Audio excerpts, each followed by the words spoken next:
Good afternoon, everyone. In the Zone with Rich Sutter and Pete Coles, episode 31. It's Did you a ever think you'd make miracle. it this far? Never thought we'd get this far without the FEC or the SEC or some ACC, FAA. somebody coming in to shut us down. It's a little bit surprising to me, but hey, we're here. We're talking hoops, and we're lit, baby. It's all on right now. NBA is flying. NCAA is flying. My favorite time of the year.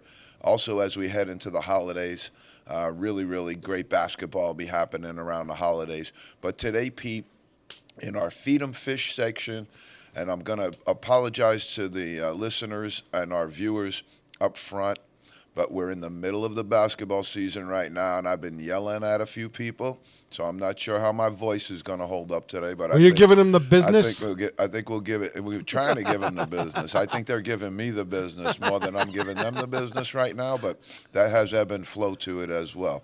That has some ebb and flow to it as well. But I wanted to start off this segment with something that makes us feel good. You know, the holidays are approaching. College basketball, I think, has always been that. A feel good for people, you know, a place to go, a place to be, a thing to do, you know, something that provides meaning in people's lives. Sometimes you shake a head at how serious it is with some people, but it's important to people, and it has value and it has meaning.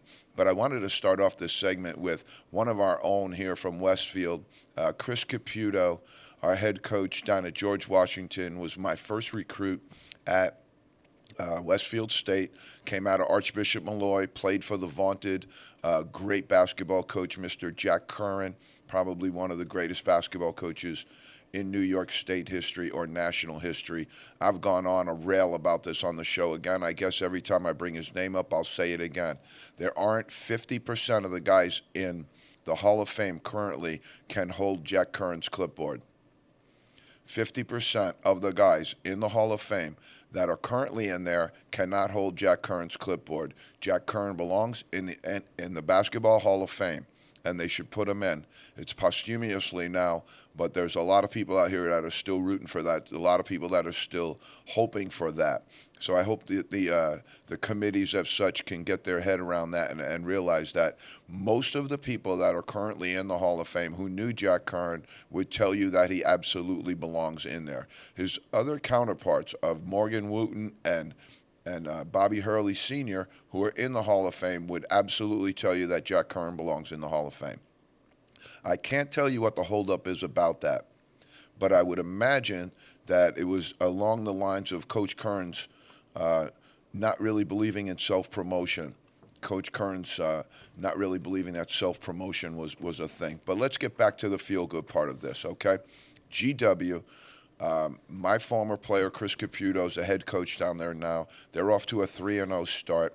But I wanted to start the segment with this story because it's amazing. It's awesome. ESPN picked up on it the other day, and this is something that'll make you kind of put things into perspective. And if it doesn't, then you need to change your perspective.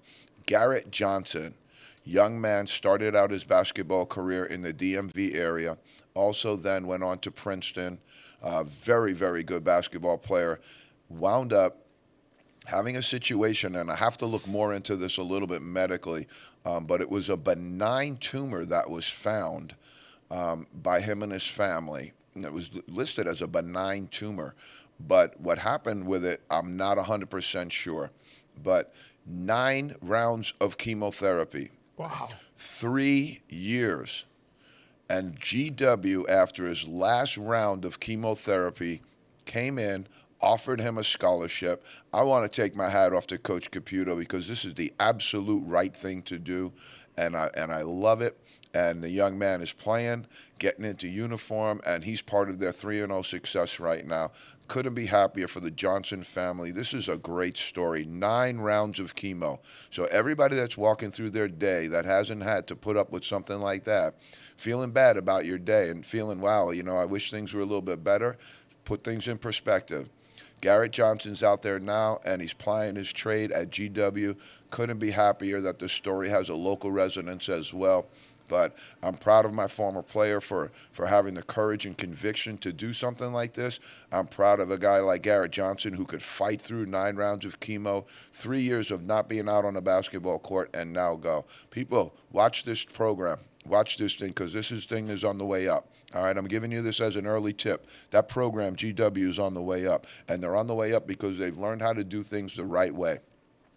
Let's flip in for a quick second, just because I don't like talking about this too much, but we had 2 coaches that were dismissed from their jobs right prior to the basketball season. We're talking like in the last week.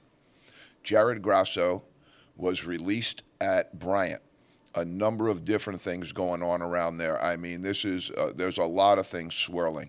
We're not going to get into all of the detail, but it's one of these things that these jobs are really, really difficult to come by.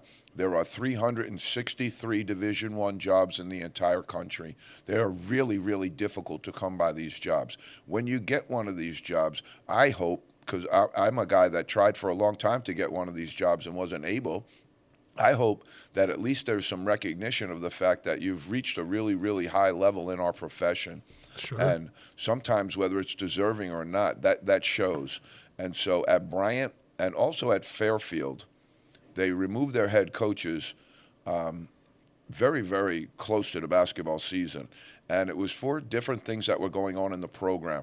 And so when we look at the juxtaposition of the 2 programs that we just alluded to, do things the right way.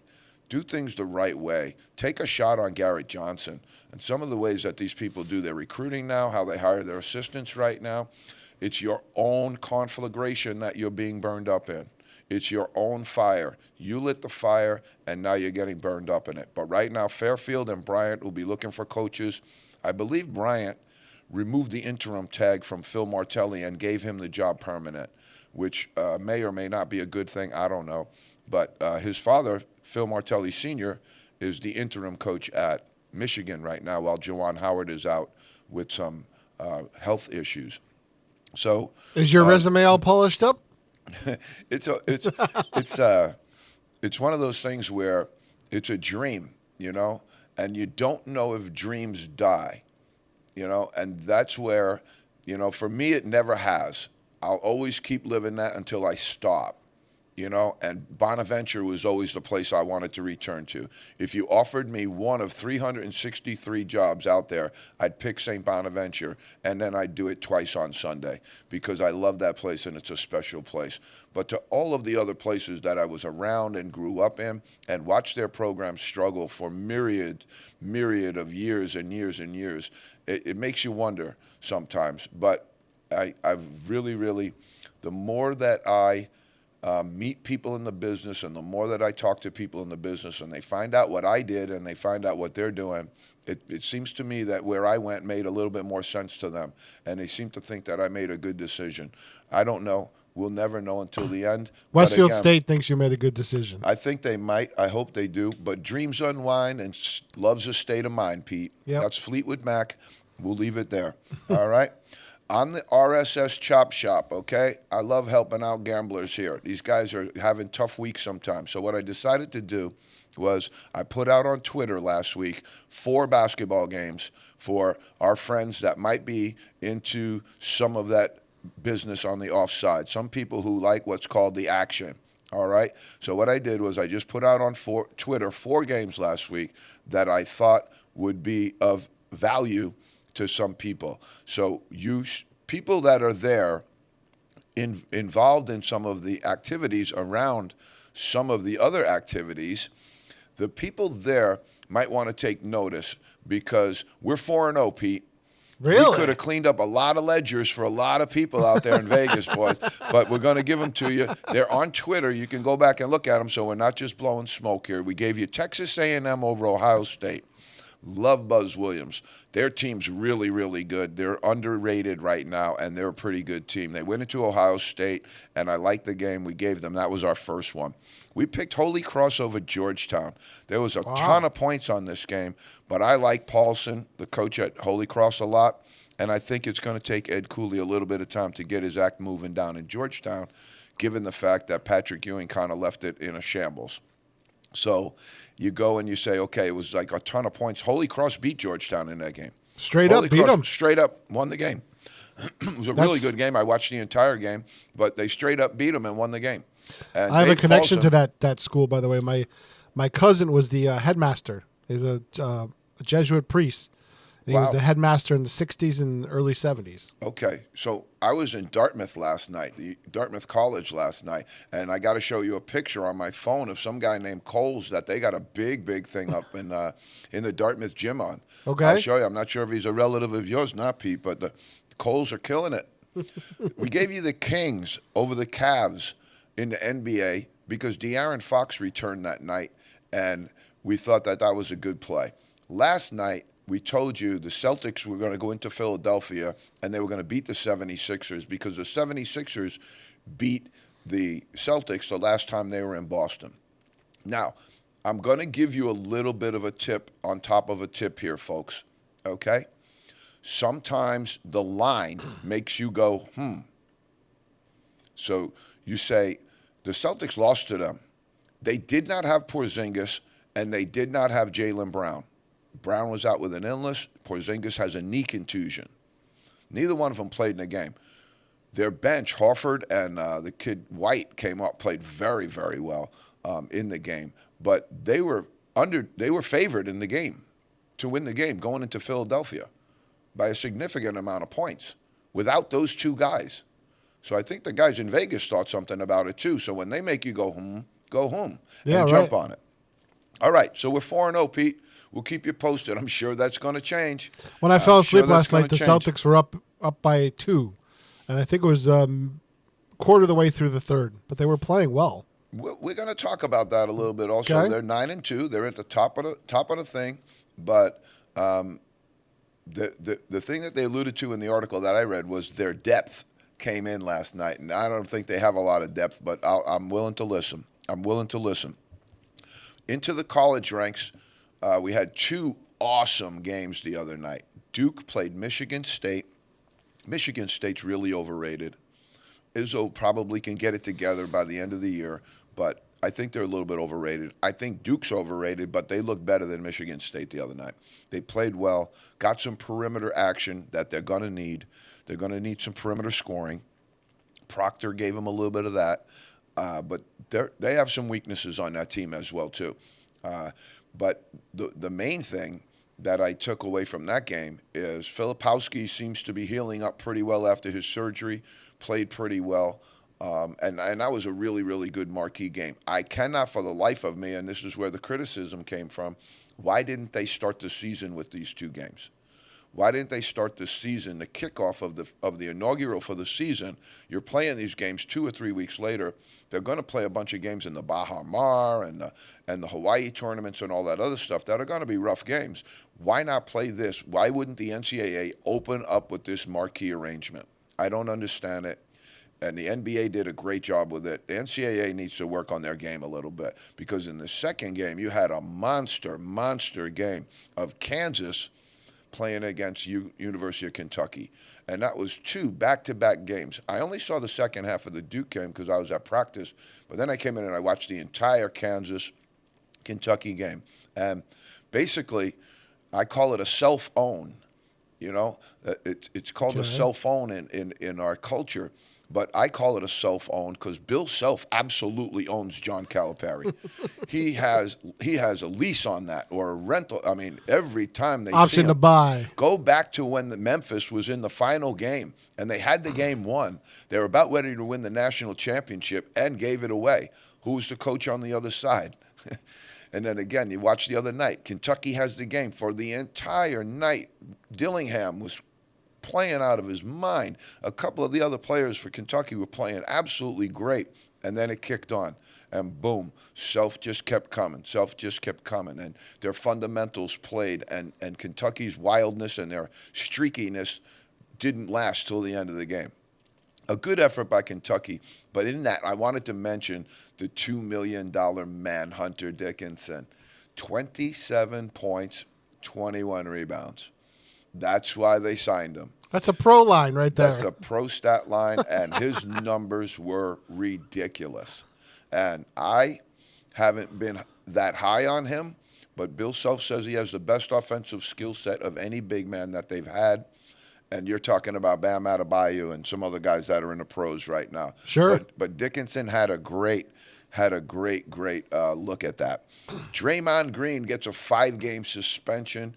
I don't know who his martial arts coach is, but he's pretty good because that was a super hold. He put that guy in a super max hold within like 2 seconds, had the guy totally submitted, and took 5 games from it. But I want to give some people some advice. Pack a lunch if you're going to mess with Draymond Green. If you're going to start a fight and he's out on the floor, you might want to detail him. You might want to have 2 or 3 of your guys ready for him because when he comes out, he was like freaking Superman the other night. And I don't go for fighting in the games, and it's really Rudy Tomjanovich back in the day. We remember what happened with that poor guy when his face got annihilated out on an NBA floor.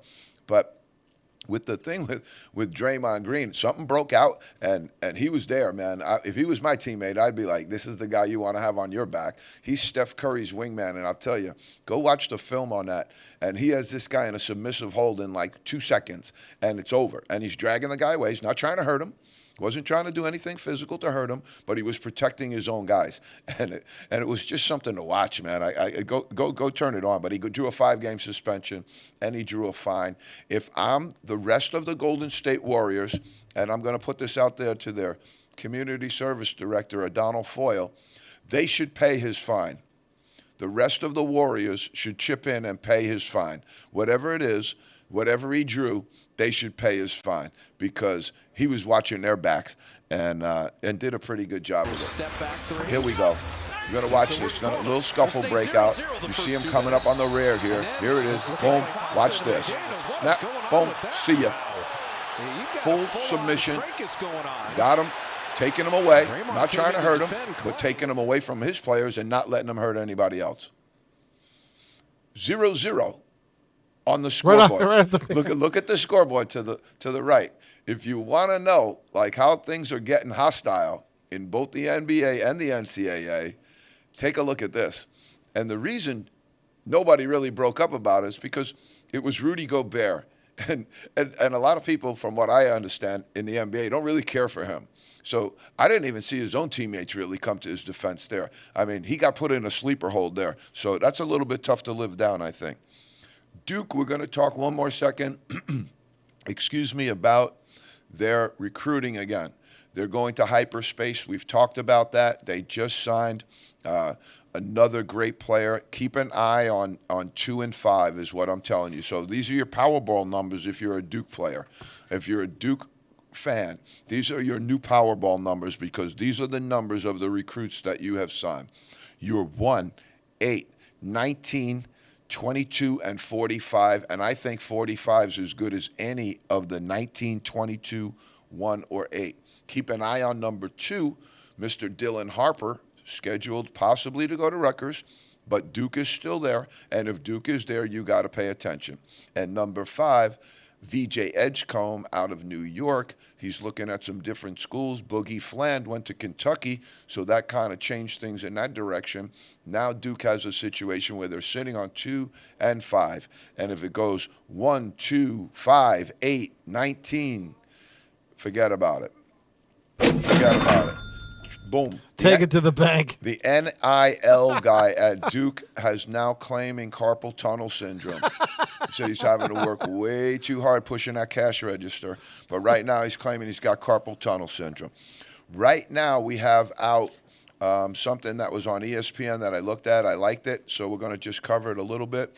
The Wooden Award, the most prestigious award for college basketball. They have 50 names out. Zach Edey, our guy, is top of the list. Maybe the best player in the country right now, playing for Purdue. Ken Pom, we're going to talk about Ken Pom in a minute as well. He went up to number 2 with Purdue.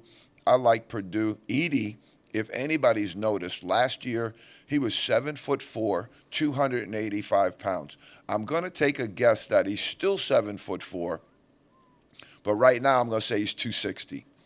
He seems to have dropped some weight, gotten a little thinner, got a haircut, and now he looks different.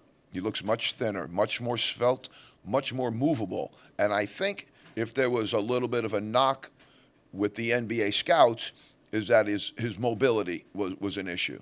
And so if this addresses his mobility issue, we're going to be talking again. I had Zach Edey in the top 5 as far as a draft. Nobody had him on their draft board.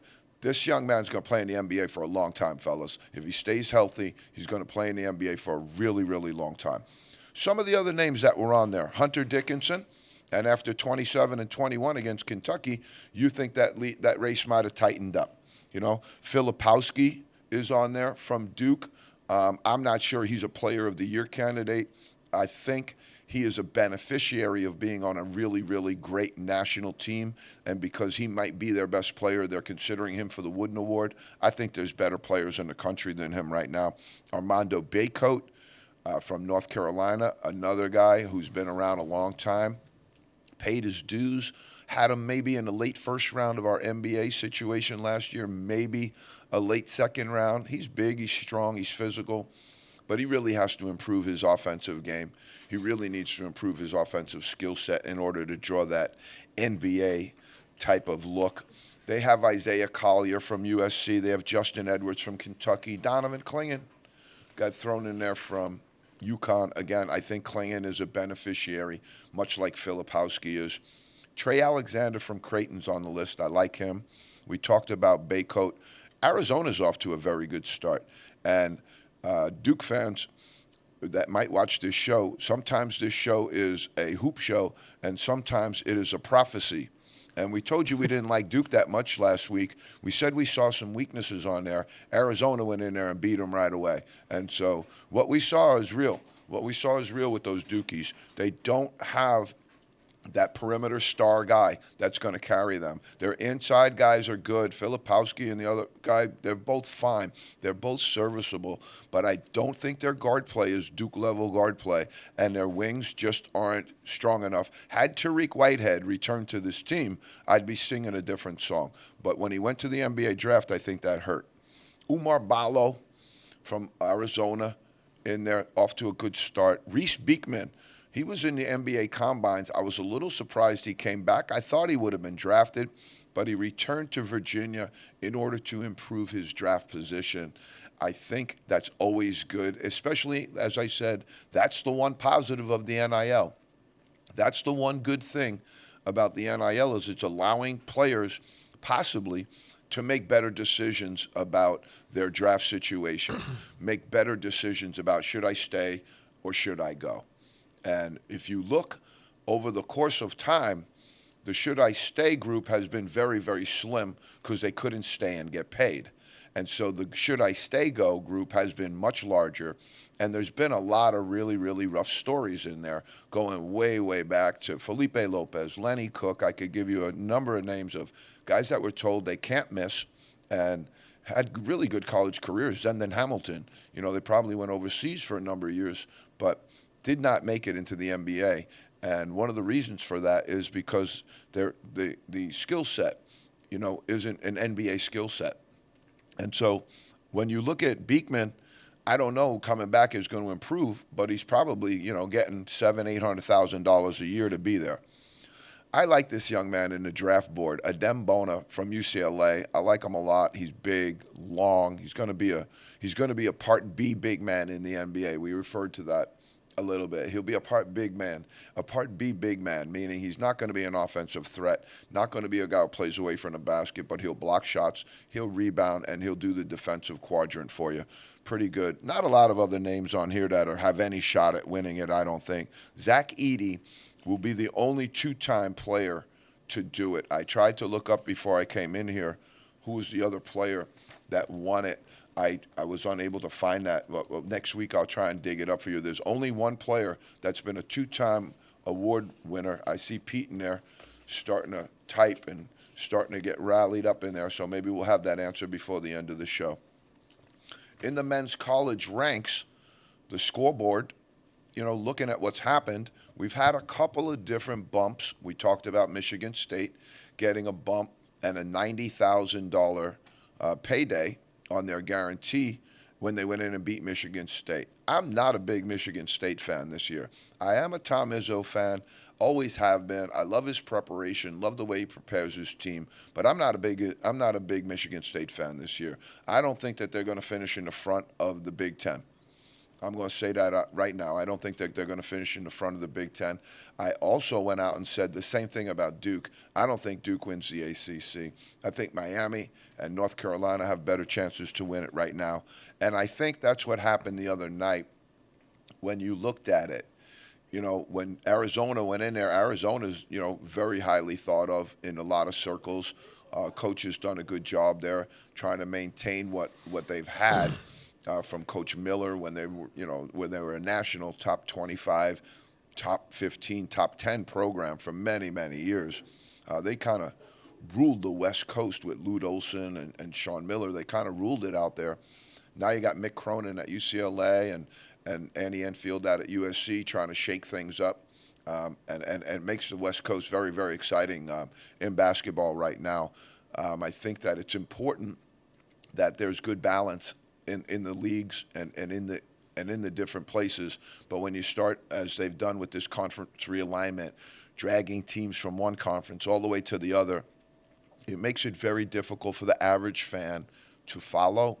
It makes it very difficult for the average fan to have a vested interest, because all of the conference realignment has absolutely devastated the rivalries that made college basketball so significant, so fun, and so important in people's lives. And if you keep on eliminating those things, eventually you're just going to have a group of core people like myself who watch the game because they love the game. But when you have all of the interest removed for dollars and see where it's going, I don't think it's headed in a very good direction. Naming Charlie Baker as the head of the NCAA, I think, was a tragic mistake for the NCAA, because the last thing you want is somebody in there that has zero background in athletics, has managed a state, managed a great insurance company, and the NCAA certainly is a behemoth now. But it's the same thing in the NBA when they brought in, Adam Silver and the guy who was there before, just non-basketball people. And every step of the way they've moved in the wrong direction. They've moved towards corporate, they've moved towards business, they've moved towards return on investment, and every step of the way that's been deleterious for the game. And so you need at least somebody, when they have all of these young coaches, generally they say you need a body man next to him, an X's and O guy. Well, you need somebody next to Adam and Silver who knows something about basketball. You need somebody next to Charlie Baker who knows something about sports. When you get the NCAA, it's not like being the commissioner of the NBA, where you have one sport. When you're the commissioner of the NCAA, you have anywhere from 20 to 25 sports under your jurisdiction. All of them now carving out all sorts of different deals related to who can play in what sport, who can play in what area. And it's really, really just now out of control. And the dollars make it seem like it's not out of control, but for somebody who's been around it for a really, really long time, trust me, it's spiraling. It's way out of control. And you don't know, as long as the money printer stays on, if there'll ever be legitimate reconciliation for it. But I don't wait for that day. So going into... All right, so roping back on the Wooden Award. The only person that I see that's won it twice is Ralph Sampson. In 82 and 83. Sampson. Wow. Ralph Sampson was on it. I'm going to give you a little Ralph Sampson snippet, because my guy, Olden Polynice, was recruited by Virginia, and one of my players at All Hallows, great, great young man, and he wound up signing with the University of Virginia after Ralph Sampson left. And they, as freshmen, as in his freshman year, wound up going to the Final Four and having a great run there. But when they were recruiting Ralph Sampson, schools were trying anything they could to try and get players back then. And UVA, competing with North Carolina and the likes of some of those other schools, they didn't have the tradition and the history as a basketball school. Terry Holland was their coach. The head coach at Miami, Jim Larinaga, was his assistant. They had another gentleman there who I believe is still the athletic director at Virginia, who was on the staff, named Craig Littlepage, another great gentleman by the name of Craig Littlepage. So Ralph Sampson's ready to visit Virginia. There's a couple of schools vying for his services, and University of Virginia rents a helicopter. And they take him up in a helicopter. And before the helicopter ride, they had somebody go up on the top of their gymnasium and paint or lay out in tile or some way what they wrote in was Ralph's house. And when they took him up in the helicopter, they took him right up for a little bit of a ride and then went right over the stadium, looking down, and there it was. And he said, it's Ralph's house. And long story short, Ralph Sampson went to Virginia, led them to one of their greatest heights of all time, and is considered maybe one of the greatest college players, the college centers of all time. 7'4", a lot like we see Wembanyama without the skill set on the perimeter. But I'll give you another quick Ralph Sampson story, since he's the only two-time Wooden Award winner. I'm a big proponent of the weight room. I love to go in the weight room. And when I was a young kid, I'd get to go to all these college campuses because sometimes Olden would go with me. So Virginia wanted Olden to come to camp. I took Olden to camp. So I go down, and I'm now in the University of Virginia's weight room. They have one of the top strength and conditioning coaches in the entire country working with their football and basketball program. And when I tell you this guy's arms were bigger than my leg, I'm not kidding you. And so we go in there, and he goes, I want to show you something. I start talking to him. We're working out together. He's showing me a lot of great new things and different things that I still do to this day. A set of the way you do your repetitions and all this other stuff. But he says, come here, I want to show you something. And he took me into the weight room, and Ralph Sampson was in the weight room. Ralph Sampson had 90-pound dumbbells in his arms. And I looked at the strength and conditioning coach, looked at Sampson, and I go, what's he going to do with those? I thought he was moving them, from place to place. Maybe you're doing a farmer's walk where you just pick the weight up and you carry it. Ralph Sampson, 7'4", was curling 90-pound curls in each arm with working with this strength and conditioning coach. He's one of the strongest players ever to play at the University of Virginia, and when you would look at him, you really, really wouldn't know that. So you can always count on Pete to dig something out in the middle of the show. That's one of the reasons I just dropped it on him, because I figured he's going to find it, and right in the middle of the show. Ralph Sampson, wow. Hey, I didn't realize Marcus Camby was a Wooden Award winner. Yeah. With all the stuff that was going on, yeah. They were number one in the country. Oh, I know. I was here for that. That's when I was working at Channel 40, and we did a couple of UMass games a year up there. We had the TV truck and the whole bit up there. Yeah. And then the Final Four banner went right out with them. Yep. Went right out with them. So the top of it right now, we're going to look at, we have the top of the ratings. They still have Kansas up there, number one, after the victory over Kentucky. Certainly, why not? And then they have Purdue listed second. They had to bounce Duke out of there because Duke lost to Arizona. Now, Arizona is a very, very solid opponent. So where does that drop Duke to? I don't know. But it's going to drop them for sure. It's going to drop them for sure. And when you get to this whole thing of, all right, when you do a top 25 or you do something like that, you have to, we've talked about this before, you have to consider the strength of your opponent, the strength of your schedule. So losing to Arizona doesn't kill Duke. Does it drop them out of the top 10? Maybe, maybe not, but it's certainly going to keep them in the top 15. It's going to keep them in the top 15. And then what happens is they start to then create some resume of their own by beating Michigan State, and so they bounce up a little bit. They'll bounce back up a little bit. So where is Duke right now? I'd call it at about 12. I'd call it at about 13, because losing to Arizona, there's no harm in that. But I see some weakness there. I'm going to let that go, and we'll let it ride out. But I wanted to go to the NBA just real quick. NCAA is popping, but it's only 3 or 4 games old. The NBA is in full swing.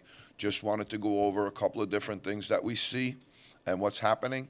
The NBA stat leaders, who's leading, who's doing what, and what do the numbers tell us? What do the numbers inform us of? And some of the things that I'm seeing with the numbers is that defense has died in the NBA. I'm not sure if it's new. The funeral's been going on for some time, but defense is really, really not at a premium anymore. And it's evident by the scores. You saw the Celtics go at 150 clip. I've never seen that before, really. I can't remember another team that scored 150 points in a game, in an NBA game. I'm sure it's happened, but the stat leaders, you have 5 guys averaging over 30 points a game. The shot selection, the shot numbers that these gentlemen take are up there because you're looking at now an average of a 9-second average per possession in the NBA, which is really, really fast. And when you see it, it doesn't surprise you because shot selection is really, really hard to coach these days. Because what it involves with is almost having a situation in your program where you use a traffic light as your three-point shooting mechanism. Let me explain a little bit of that, because this is where you watch the NBA, they're all high paid, they don't listen to the coach, they all think they're great players, and it really, really makes the game look terrible when this occurs, because everybody and their brother thinks they're a three-baller.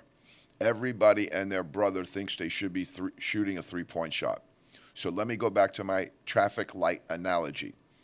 You might have a green light that says the coach wants you to shoot a three-point shot every single time that you're open and you get a good look. You have the green light.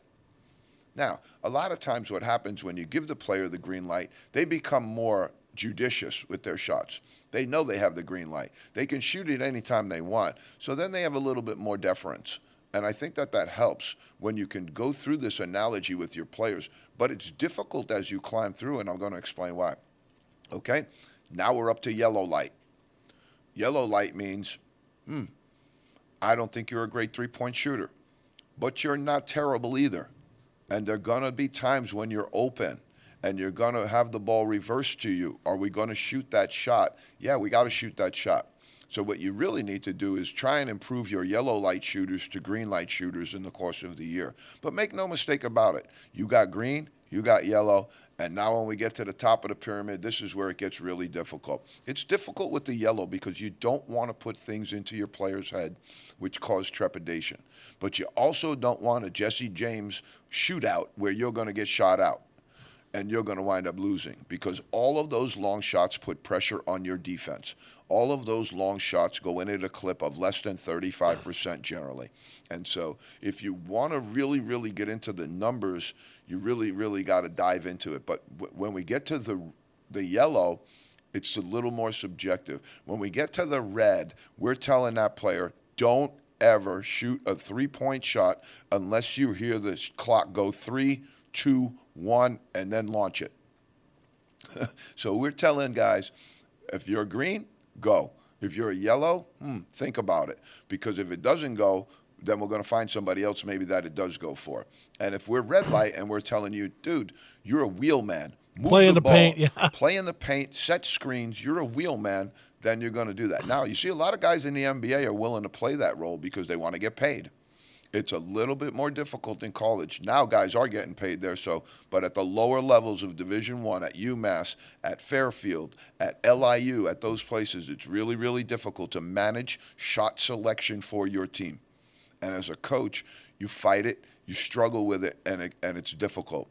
But if you don't have some control or some jurisdiction over it, you're going to wind up in Little Bighorn.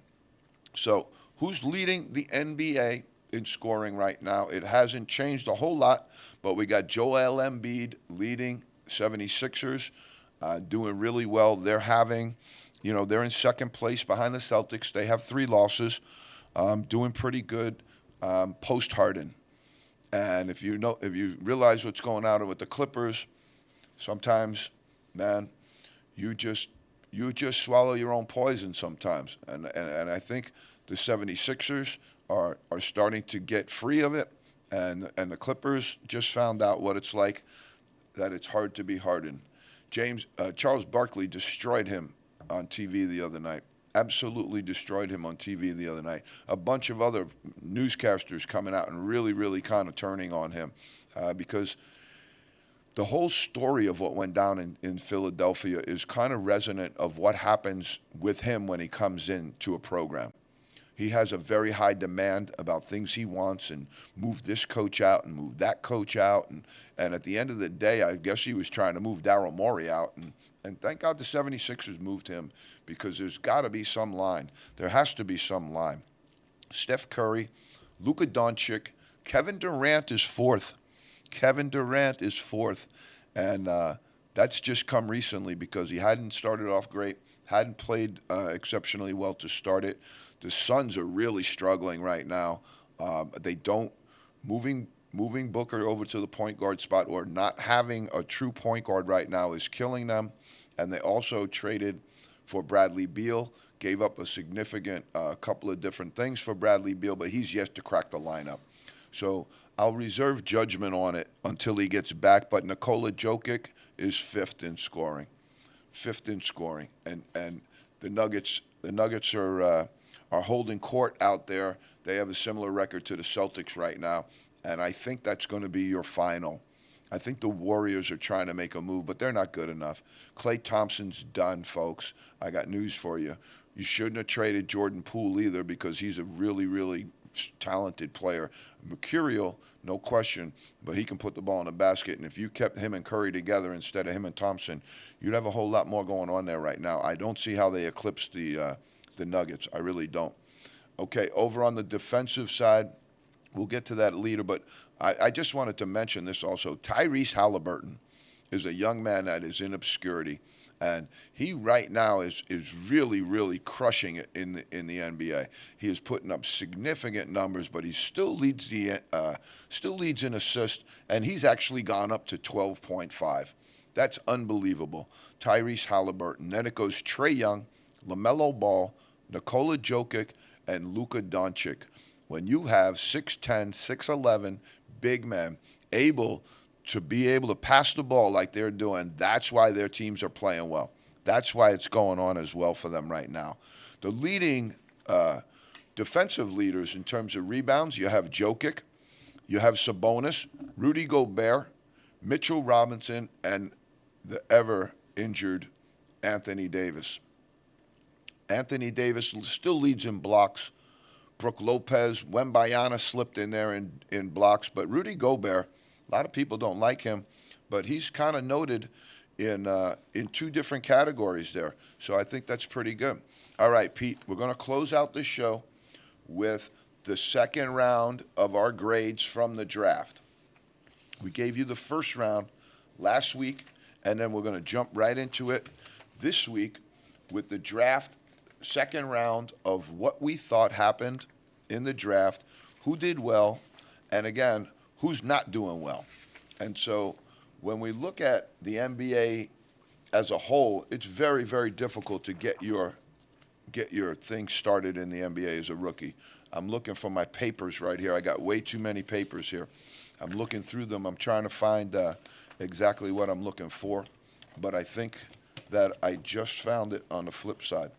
Okay, so when you look at the NBA draft, you say if you get somebody in the second round, you're like, wow, that's really, really something, you know? And so I just wanted to make mention of some of these different players that got taken in the second round, talk about it a little bit, and then realize that there were guys who did not get drafted that are playing in the NBA right now.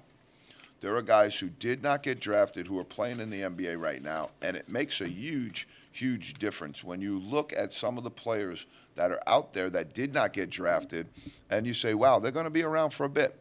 They're going to be pretty good. But we're going to go right into the second round where we left off, and we're starting with James Nagy, guy, big 6'9" guy, was solid with this guy. I thought he'd do all right. The Celtics took him and then traded him to the Hornets, but right now the Hornets have sent him back, it looks like, to Europe to do a year, which is a little bit different than a two-way contract. Sometimes the player might opt out to go back to Europe, because their contract in Europe is more significant than the 560 or whatever it is that you found last week as their salary. And so he might have stayed with that European team a little bit because it might be better for him. But again, none of these players right now are doing anything really, really significant. Jalen Pickett was 32. Leonard Miller, 33. Leonard Miller's in the G League right now. I'm very surprised at that, but I'm sure there's a reason that they can put on that. He's in the G League right now, and things aren't going down. Things aren't going too well down there. Colby Jones at 34 out of Xavier. I like this young man. Give this one a little time. I think he might be able to get going. Right now he's averaging 3.8 and 2.4. I gave that a grade C, but everything else here is pretty much a D and an F. Julian Phillips out of Tennessee. He doesn't have a contract for the beginning of the year. Andre Jackson from UConn. We were high on him. Drafted 36th. Not doing much. I am going to reserve a little help for Mr. Jackson, though, because I like the way he plays. And I think in time, there's going to be an NBA team that finds a way to utilize him because he's a forward that doesn't really look to score the basketball, but he passes it really, really well. He was really integral in that UConn team. And I think he's a piece. I think he's a piece somewhere that you can fit in there. Okay, so you go 37, Hunter Tyson. I had no idea why he was drafted in the first place. 0.5, 0.8. He's putting up no numbers. He's not playing a lot of minutes. He's averaging about 2.8 minutes. That's kind of a telltale sign. Right there, I know it's a 37 pick, but that's a D- because there was a lot of players I thought better than him. Jordan Walsh, people laughed when I said this too, and I said, I don't know that Jordan Walsh makes the Celtics roster. Right now, he's kind of hanging on there. He's getting what we refer to in the business as zero burn. He's not playing at all. He's on the bench, gets in there every little bit of once in a while. But realize also the Celtics have scorched some people. The Celtics have beat teams by 40 and 50 points. And if you're not getting in the game when they're beating you by 40 and 50 points, that's going to tell you something. Sure. I don't know that he's logged any minutes right now. Okay, so 39, Mohamed Goye. I was high on him out of Washington State. I think he can still be pretty good. He's long, but there's not much happening down there. Bang, bang, Maxwell Lewis. He's in a tough spot with the Lakers because they have a pretty talented roster and some guys at his position that play well. Out of Pepperdine, I thought that was like Podziemski from Santa Clara, where the Warriors had a lot of time to look at him, a lot of time to evaluate him. I think the same thing might have happened with the Lakers out there, but it hasn't translated. Amari Bailey from the Hornets, grade D. Tristan Vucevic, he doesn't have a roster spot that I can tell right now at Washington. I thought he was going to be pretty good. He could be back in Europe. But we go through it. 43, Rupert. 44, Sissoko. He's back in the G League with Leonard Miller right now doing zero. Greg Jackson from the Grizzlies, he dropped way, way down in the draft, and now you can see why. Hasn't been playing much because of an injury. I was high on this guy because of his shooting ability, Seth Lundy from the Hawks, but right now not doing a whole lot, hasn't played a whole lot, been injured a bit, but he's one of the elite shooters in this draft. He's a better shooter than Grady Dick is at 13 that the Raptors took him. All right, Mojave King, he's back overseas. The Lakers took him, sent him overseas. These are guys that you have only 13 roster spots. And a lot of times on draft day, you might have 13 guys under contract. So you're drafting these people. You have no room to draft them anyway. And so then they go to Europe, they go to their two-way, and they do that. And as injuries go, you can move them back and forth. But they certainly don't get guaranteed contracts. All right. This guy, 49, Amani Bates. He's in the G League, had a monster game in the G League the other night. I wouldn't be surprised to see him get pulled up, but with the game that he had down there, you got to wonder what they send him down for in the first place. He had a monster game down there. I'm going to give him a grade of a B right now because I think he's... Maybe they sent him down just to get him minutes. Yeah, get him minutes. Him stronger, too, maybe. He might be in the Holmgren mode a little bit where they think if they hold him out for a year, they can get him stronger, and that might be the case, too, because he is a good, talented player. He started off... I want to say he started off at Memphis, then went to Eastern Michigan. And at Eastern Michigan, he did well. Well, he's long. He can do some things. He reminds me of George Gervin a little bit.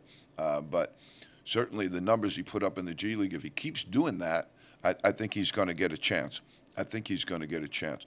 Toumani Camara, the Suns had him. He was one of the guys that got involved in the trade. They sent him over to the Blazers. He's doing okay. He's doing okay. Sometimes a trade will be beneficial to you because you're getting sent to a place where they might need you. You know, and the Blazers certainly look like they could use him. 6'3", 4'6", 1.3. I gave him a grade of B. We're talking about second-round pick here. All of these other guys from 15 all the way down into the 30s have done nothing. And so this young man's doing all right. All right. Jalen Clark, he's been out, hasn't materialized. Jalen Slauson out of Furman. A lot of people were high on him and has not materialized at all. Isaiah Wong, I was high on him. The Pacers drafted him, but with some of the stuff that's going on over there with their guards playing extremely well, I'm assuming minutes haven't exactly been that fluent for Isaiah Wong. But again, he could get caught up in a spot where that they may not see a position for him in the NBA. At Miami, he played a little bit of one, played a little bit of two. He was what they would refer to in the coaching business as a combo guard, meaning he could play either. And so in the NBA, sometimes they want you a little bit more slotted. They want you a little bit more into that spot of exactly what you are. And so maybe that's a little bit of it with Isaiah Wong. He's a good athlete, good player. Maybe got to work the body a little bit to get stronger. But Miami's turned out some pretty good players. Tariq Biberovic from the Grizzlies, have no idea why they drafted him. He's not doing much. This young man I was high on and said that he should have been a first-round draft pick. Trace Jackson Davis from the Warriors, came out of Indiana, put up some tremendous numbers as a college player, really, really did very, very well in the Big Ten. We're talking about Zach Edey in the Big Ten. These guys are putting up great numbers against the best players that are available for them to play against. And so that's what we take our stuff from. So Trace Jackson at 57, to me, looks like the steal of the draft right now. He's 3.6, 2.8, not doing great, but he's shooting 58% from the floor, which means he understands his role. You're in Steph Curry's land. You're in his kingdom. And everything there goes around Steph Curry. And so if you can get to that understanding, I think he's going to have a decent shot. When you look at Rookie of the Year right now, Wembanyama has a really, really good chance at it. I wouldn't sell. Holmgren is eligible for Rookie of the Year, although he's been in the NBA for 2 years because he did not play a game last year. So Holmgren is still eligible. And that, I think those two might battle it out for Rookie of the Year, but Trace Jackson Davis is gonna really move up that ladder, I think, with the Warriors. They were high on him and Podziemski. Thought maybe they'd get a little bit more minutes, but I'm not high on Podziemski. I am high on Trace Jackson Davis. Chris Livingston from the Bucks kind of was a throwaway pick there at the end. I thought the Bucks did, and again, he's 6'11". That's what they're thinking. If we work with him, he'll become a serviceable player in time. I don't know.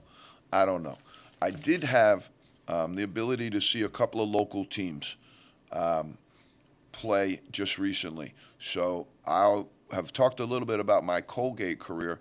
Matt Langle's one of my young, hot coaches. I really, really like what he's done at Colgate. I know how hard it is to coach there. I know how hard it is to be successful there. And so what Coach Langle has done there in the post-Jackie Bruin era has been nothing short of a miracle. And the miracle really comes in because Syracuse and Colgate are about 50 miles apart. And Syracuse is obviously the big dog in that arena, the big tango and shenango, as they say. They're the real deal. But Matt Langle went in there 2 years in a row on about $120,000 guarantee and beat Jim Boeheim's team 2 years in a row. Now, some people might question the mental capacity of a coach who wanted to play zone against a Colgate team that shot it as well as they did, but that was their thing and they stuck to it. But here's where maybe there's a little bit something for Syracuse fans to turn around and a little bit something for Colgate fans to be happy with as well. They played again, which I'm going to give Syracuse a lot of credit for. All right? A lot of credit for. I'm going to give them a lot of credit because usually when one of those lower teams, like you watch James Madison get bounced off of Michigan State's schedule right quick right now. But this has been a bit of a rivalry game that's existed since I was there at Colgate. We played in the Dome every single year. Colgate doesn't get the return game. They don't go to Colgate to play the game. They get 120,000. Back then we were getting 25 or 30,000 for the game. And so they beat them 2 years in a row. I give Syracuse a lot of credit for not canceling that relationship, for allowing it to continue. Now, they play for the third time this year, and Colgate's beaten them 2 years in a row. So you figure Syracuse is going to be fired up. It was 54-30, Colgate. At the half? In the back of the second half. Wow. It was in the second half. And then Syracuse went on a run and turned it around and absolutely came back and won the game. I mean, it was one of the greatest turnarounds in Division I right now. But I did want to make mention of both Matt Langle and Red Autry, who's a former Bronx Bomber of mine. I coached against him when he was at Talentine. I'm really pulling that. I hope he does well at Syracuse. But I think the main thing was they started to play man-to-man again. And when you're down 24 points and you're going to sit in a zone, there's no way you can come back and get to that whole thing. Yeah, you got to make opportunities for yourself, right? Yeah, and the other thing, too, with Autry that breathes a breath of fresh air, I think that this was important for the Boeheim era, is that Jim Boeheim, towards the end of his career, had gotten married and a beautiful, lovely wife who I've had the opportunity to meet. But then they had 3 different sons that came in, and some of them came into the the program, Buddy Boeheim and some of the others. It's very, very difficult to coach your own kids, and Al McGuire once said to one of his players, Al McGuire was coaching his own son, and he said, one of his players came to him and said, "I think I'm as good as your son." And Al McGuire said, "You are, but I play him because he's my son. If you were better than him, I'd play you. But you just by your own admission came and said that we are, in the same level. So if I'm going to pick my son." But I think that's very difficult, and I think that this is now kind of a cleansing for the Syracuse program, although they're way, way behind in recruiting. I don't know what's going on with their NIL situation. I don't know what's happening with everything they got going on down there, but they're way, way, way behind in that situation. I saw UMass play against Quinnipiac the other night on television. I was actually going to go up to the game, because one of my players, his brother plays for Quinnipiac. We were going to go up there, but I caught some kind of plantar fasciitis in the last week or so. I haven't been moving around too good, so I skipped that, but I watched it on television. I thought UMass looked pretty good. I thought Frank's got them pointed in the right direction in his second year, and I think that they're doing all right. St. Bonaventure took a tough loss to Canisius during the week, got outscored 25-2. Very, very difficult for my Bonnies, but I know Mark Schmidt and the crew will respond. I think we got about 2 minutes, Pete, right? Yep. All right. So we're going off line here of sports, and we're going to make it personal, okay? Last year, my family had the biggest kick in the gut that you could possibly get when my wife, Alexandra, was taken to the hospital in the middle of the school day with what was turning out to be a heart attack and subsequently to go to open heart surgery. And so I am around brave, courageous people all my life. To step out and be a basketball player, to put on your short pants and your tank top and go out in front of thousands of people and risk embarrassment is courageous. It takes a lot of integrity. It takes a lot of self-confidence, and I'm around that all the time. But since we went to the doctor just recently and we got our 1-year checkup from the heart attack, from the surgery, I wanted to take the last minute just to say to my wife, Alexandra, how proud I am of her and the fight that she went through and the warrior that she's been. She's my MVP. She's my all-star.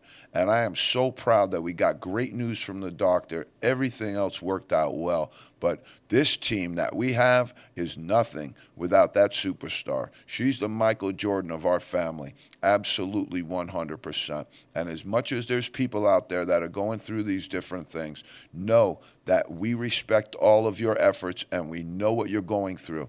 And life gets dealt different cards different ways, but it's how you react to it every single time. And I could not be prouder of the way that we reacted as a family, but the strength, the courage, and the conviction my wife showed in order to keep moving with us and to keep going. It wasn't easy. It was downright hard, but we made it. We're back in the zone. We got our 1 year push, and we're ready to go. Could not be prouder of them, my daughter and my wife, and all of what they've done this year. I love you both, and I wanted you to know that. We're in the zone, Pete. We'll see you next week.